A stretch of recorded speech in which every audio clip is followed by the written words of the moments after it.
Porn. I am making another video about this subject.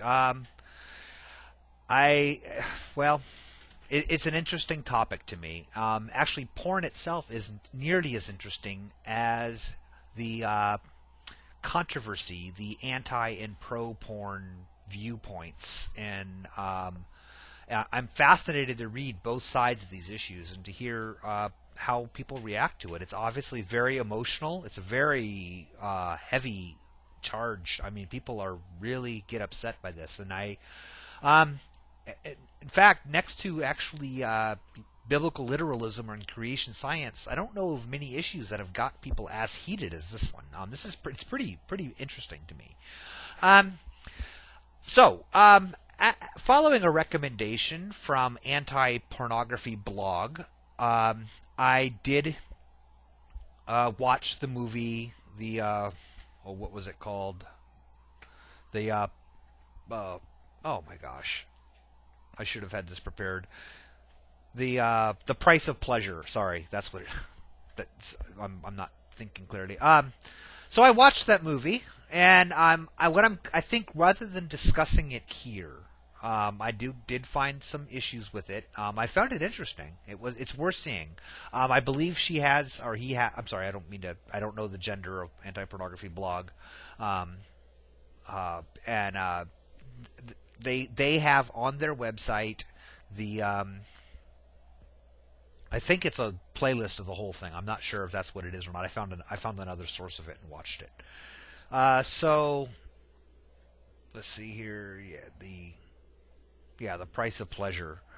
So anyway, and I'm gonna address the issue there. That I did take. There's some very interesting things about it. I did find out in that movie, and I'll talk about this in detail. But the statistics that were on Anti-Pornography blog's channel that I had issue with yesterday, because they weren't in that paper, are actually cited in the movie as being from that paper as well.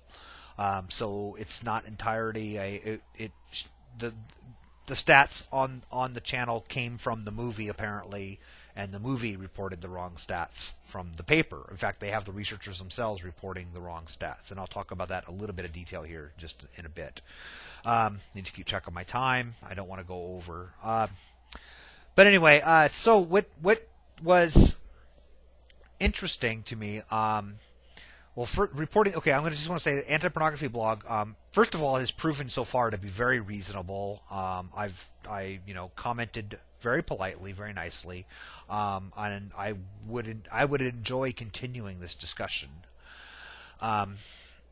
with them if they so desire. I find it fascinating, and they, like I said, they've I would like, whatever the discussion is, I like keeping it at a decent level. There's no reason to descend into name calling, in my opinion, or insults, in my opinion, on any side of this issue. And I understand how it can be hard not to when people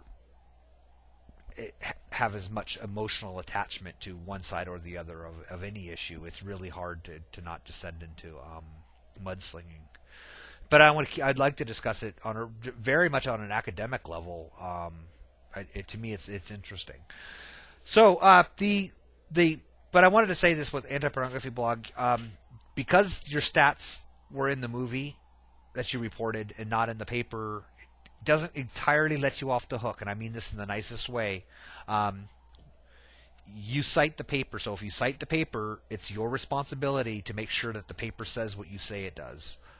You can't say, well, I was misled by this source, and I was, that's that creationists use that tactic a lot, and I'm not saying you're not one of them. I'm not saying that at all. Maybe you are, maybe you aren't. It's irrelevant to this issue. But where they'll say, they'll cite some some peer-reviewed journal says, a mammoth was carbon dated blank and blank or whatever it is, and then when you call them on it, saying that's simply not true. They don't say, oh yeah, well, I'm sorry.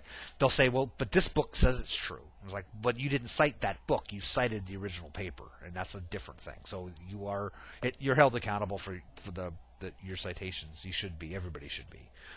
But anyway, I want to talk just really briefly about that paper. Actually, not briefly about the paper. I'm not brief about anything. The paper I had some issue with. First of all, okay, now the paper itself, maybe it's not issue with the paper. I have issues with the conclusions drawn from the paper, even by the researchers themselves, which is interesting to me. I would think they would know better, but at the same time, I'm not sure what their degrees are in, if that makes sense. And I'm going to talk about, okay.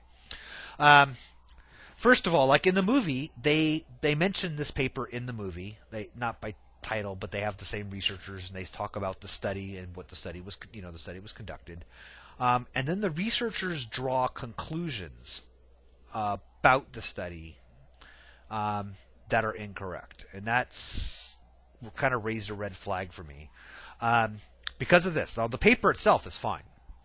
The paper is comparing female-made pornography, male-made pornography, numbers and types of sex acts contained in them, amount of violence, verbal and physical, what they quantify as aggressive acts, degrading, humiliation, these kinds of things, bondage, S&M, these sorts, with the idea being, is female-produced pornography kinder and gentler than male-produced pornography? And their conclusion is that it's not. That in reality, on all important variables, they come out to be exactly the same. Okay, same number of sex scenes, same number of violent scenes, same number of simulated rape, same number of degrading comments, this kind of stuff. That's kind of the general conclusions that the authors draw. But the movie then claims that the paper quantifies the number of aggressive scenes in mainstream pornographic films. The paper doesn't do that. You can't simply take a table, combine the numbers together, and come up with a new number and say you're inferring a different topic from the paper than what the paper was studying. In order to come up with a quantified number of that number that they talk about in the movie, you would have to do a different study with a different sample. You cannot take this sample and just combine the data, because you're inferring what the paper doesn't infer. If that makes sense, you're taking the papers about analyzes and studies this. You can't then look at it. And I don't know that the citing that, doing that, I don't think they were being deliberately misleading. I'm afraid that they didn't know any better. And I don't mean that as a cut down. I mean, I don't know what their grounding is in statistics. And I'm going to talk just real briefly in my remaining 2 minutes here about that. Well, one of the things that they do in this, and this is where I got that conclusion from, they have a section, it's not in the tables, but where they report the average number of violent scenes and average number of violent acts per film. And they report these data, but they report it, if you look at it, it's like, well, I looked at it, it was like, well, that's really, really strange, because they report, now they don't give their original data, they don't give numbers, they just give the mean and the standard deviation, which is fine, provided you acknowledge or show that you're working with a normal distribution, meaning a bell curve normal distribution. Fact is, their means are significantly smaller than their standard deviations. Now, what that means is that you're looking at skewed data. That means that you're looking at a data set that has a whole lot of maybe ones and zeros in it and a whole lot of high numbers, and you're inferring a meaningful mean, if that makes sense, from that. And you, looking at that, a researcher with the grounding in stats would have known that that simple statistic doesn't work for that kind of data.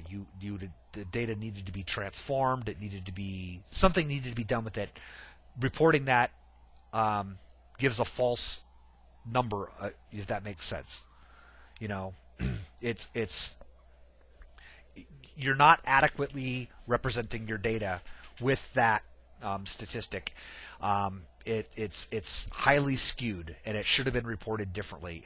In fact, I would say it should not have passed peer review. Not the paper. The paper should have been past peer review, but that should have been with a big red circle around it saying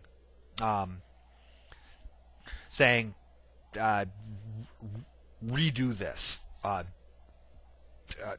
Call a statistics professor and get a consultant to do your stats for you because this is outright wrong. That's what should have been done with that, in my opinion. Well, I mean, if it's going to be a science paper, it should adhere to scientific principles about data reporting. And that right there made me think, I don't think they knew any better. I think they did the undergraduate statistic analysis and said, "Oh, good enough," and plugged it into Excel, or I'm not going to pretend where they got it from. But anyway, it just came up with that number. It looked right, and they reported it, and nobody along the path of peer review caught it. But it's not right. Anyway, I'm going to make more later on. I'm out of time, more than out of time. So I'll talk to you later. Bye.